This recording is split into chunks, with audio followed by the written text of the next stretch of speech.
pernyataan mengekspresikan atas kenyataan itu tidak mengubah kenyataan. Dia hanya mengekspresikan perasaan atas kenyataan.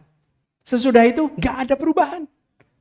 Gini, saat ini teman-teman, kita Tolong.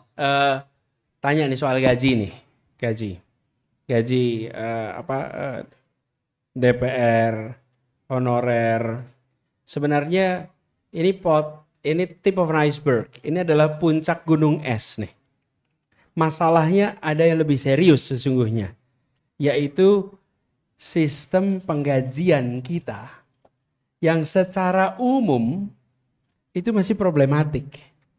Jadi bukan hanya dibandingkan antara DPR dengan honorer, bahkan ASN secara umum teman-teman.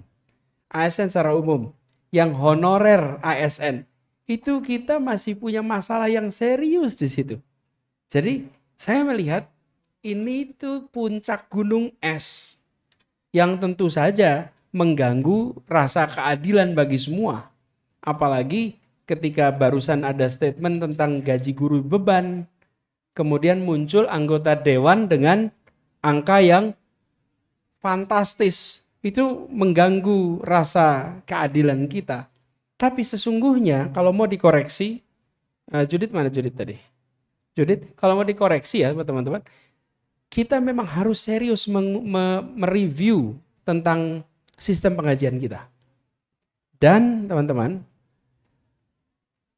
pengkaitan antara kinerja dengan tunjangan kinerja, namanya tukin. Tunjangan kinerja tapi dibayarkan tanpa melihat kinerja, kan repot itu. Itu kenyataan di banyak tempat. Jadi tukin itu tidak selalu, kalaupun ada itu formalitas. Nah ini teman-teman PR serius.